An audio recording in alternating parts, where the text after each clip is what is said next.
تو یہ شان ہے ان لوگوں کی جو لوگ اللہ کے راستے میں خرچ کرتے ہیں اور پھر خرچ کرنے کے بعد نہ تو احسان جتاتے ہیں اور نہ اس کے بعد فقیر کو ایذا دیتے ہیں۔ فرمایا یہ تمہارے جو صدقات ہیں، تمہارے اعمال کی مثال اس باغ کی طرح ہے، جب وہ پک کر تیار ہو جاتا ہے اس سے تم بھی کھاتے ہو، تمہارے اہل و عیال بھی کھاتے ہیں، اس سے تم بیچ کر نفع بھی کماتے ہو۔ لہذا یہ سارا باغ تمہارا لگ رہا ہے جنت میں، اور تمہیں میدان محشر میں جب اس کا صلہ ملے گا تو اس وقت تم تمنا کرو گے کاش ہم سارا مال اللہ کے راستے میں ہی خرچ کرتے رہتے ہیں، تو پھر جو ہے وہ ہمیں آج اور زیادہ عزت ملتی۔ حضرت عمر رضی اللہ تعالیٰ عنہ نے صحابہ کرام کی جماعت سے پوچھا، لوگوں بتاؤ اس آیت کریمہ کی تفسیر کیا ہے؟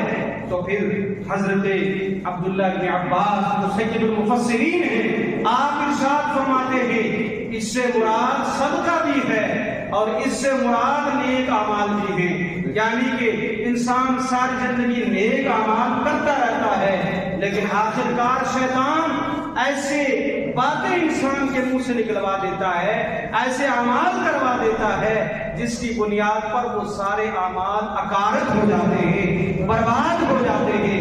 لہذا اپنے اعمال پر کبھی نازا نہیں ہونا چاہیے، رب کی بارگاہ میں امید بھی رکھو اور اس کا خوف بھی اپنے دل کے اندر رکھو، یا اللہ تو قبول فرمائے گا، یہ ہمیں امید ہے، اور خوف بھی رکھو کہیں ایسا عمل سرزد نہ ہو جائے جس سے ساری نیکیاں ہماری برباد ہو جائیں۔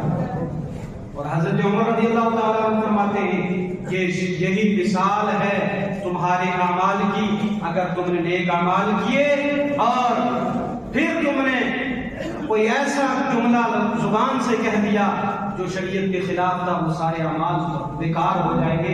ہمیشہ خوف رکھنا چاہیے خدا کا، کہیں شیطان ہمارے وہ اعمال برباد نہ کرا دے۔ استغفر اللہ تعالی رب من کل ذنب واتوب الیہ۔ کلمہ شریف کا مل دیا جائے لا الہ الا اللہ محمد رسول اللہ۔ آپ سماعت کر رہے ہیں کہ یہ رب کی بارگاہ میں رب کی بارگاہ میں دینا ہے، اور موضوع وہی ہے۔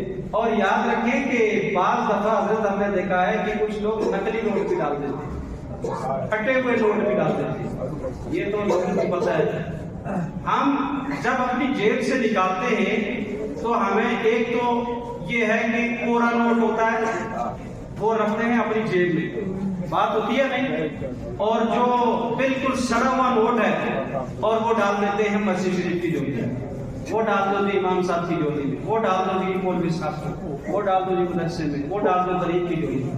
یہ ہرگز نہیں، یہ ہرگز نہیں ہونا چاہیے۔ 50 کا نوٹ پرانا بھی ہے آپ کے پاس، 50 کا نوٹ نیا کڑکتا ہوا بھی ہے، تو آپ نے کون سا دینا ہے؟ کڑکتا ہوا۔ قیمت دونوں کی برابر ہے، لیکن یہاں پر بھی فرق ہو جائے گا کہ آپ نے اس غنی کی بارگاہ میں جو نوٹ دیا ہے وہ پھٹا ہوا دیا ہے، پرانا دیا ہے، اور اپنے لیے جو رکھا ہے وہ نیا والا رکھا ہے۔ ایسا نہیں ہونا چاہیے۔ دو قسم کے نوٹ ہیں، ایک 500 کا نوٹ ہے، ایک 200 کا نوٹ ہے، ایک 100 کا نوٹ ہے۔ ہم چاہتے ہیں کہ 100 کا نوٹ ڈال دیں گھولی میں، 500 کا نوٹ ڈال دیں۔ حالانکہ ہونا کیا چاہیے؟ قرآن پاک کیا کہتا ہے کہ لن تنالوا البر حتى تنفقوا مما تحبون۔ خرچ داری خرچ کر در راہ جو کچھ تو رکھتا ہے اس کے راستے میں خرچ کر۔ لن تنالوا البر حتى تنفقوا، وہ ہرگز بھلائی کو نہیں پہنچ سکتا جب تک کہ تم اپنی محبوب ترین چیز اللہ کی بارگاہ میں نہیں۔ اب ظاہر سی بات ہے، آپ دل پر ہاتھ رکھ کر بتاؤ 500 کا نوٹ زیادہ پیارا ہے 200 کا پیارا ہے؟ 500 نے زیادہ پیارا کرتا ہے۔ تو لہذا اللہ کے گھر میں دینا، کسی دنیا دار کو نہیں دینا ہے۔ میں نے ابھی عرض کیا ہے کہ آپ کسی دنیاوی اپنے بڑے افسر کو کوئی تحفہ دیں، پیسہ دیں، تو آپ کی چاہت یہ ہوتی ہے کہ جو سب سے قیمتی کپڑا ہو، جو سب سے اچھے نوٹ ہوں، وہ میں اپنے قائد کو دوں، وہ میں اپنے رہبر کو دوں۔ اور اس رب العالمین کی بارگاہ میں جب دینا ہو تو ہمیں کترانا نہیں چاہیے، بلکہ اچھے نوٹ رب کی بارگاہ میں دینے چاہیے۔ سمجھ میں آئی؟ اور جو ابھی آپ کے سامنے سے کئی سب آئیں گے اور ایک ساتھ ان کے اور آئیں گے، اور آپ حضرات سے گزارش ہے کہ دل کھول کر تعاون کریں. اللہ تعالیٰ آپ کے تعاون کو قبول فرمائے. آمین. آپ شروع. اللہ تعالیٰ آپ سب کی حاضری کو قبول فرمائے. اور جو آپ سماعت کر رہے ہو اللہ تعالیٰ سنت سے زیادہ عمل کی توفیق عطا فرمائے. آج عشر کا بڑا معاملہ ہے. ہم میں سے کتنے لوگ ہیں جو عشر نکالتے ہیں؟ بہت کم لوگ ہوتے ہیں. جو زمین سے پیداوار ہوتی ہے، چاہے وہ دھان ہو، چاہے وہ مکی ہو، چاہے وہ سبزی ہو، کوئی بھی فصل ہو، قرآن پاک نے فرمایا وَآتُوا حَقَّهُ يَوْمَ حَصَادِهِ، کہ اس کا حق کٹنے کے دن ہی تم پورا کرو.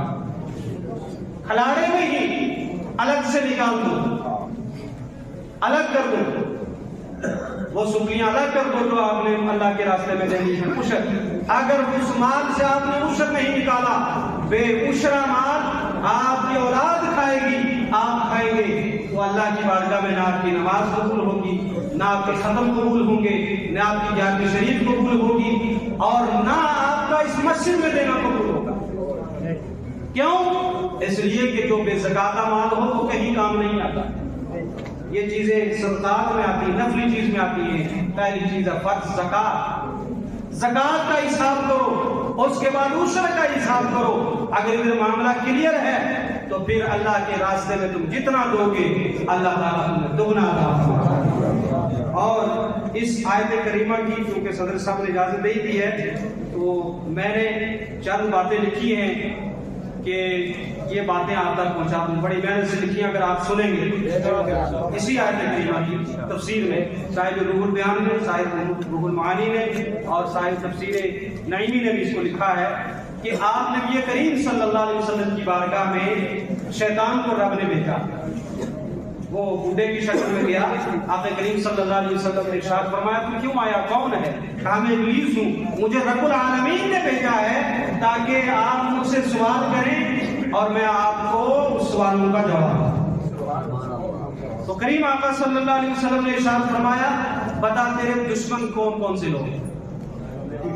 تیرے دشمن کون کون سے لوگ ہیں اور تیرے دوست کون کون سے لوگ ہیں؟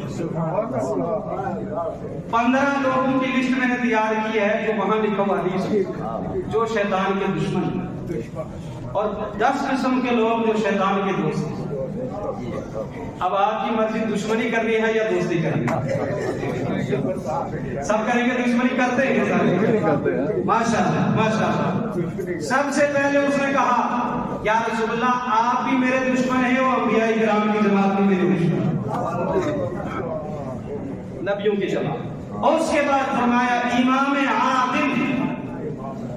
امام عادل یعنی وہ امام جو پیشوا ہو، وہ کبیرہ کا مرتکب نہ ہو، گناہ کبائر نہ کرتا ہو، صغائر کرتا ہو تو چھپ کر یا اس پر اصرار نہ کرتا ہو، کبیرہ بھی کرتا بھی ہو تو فوراً توبہ کر. امام عادل کی تعریف.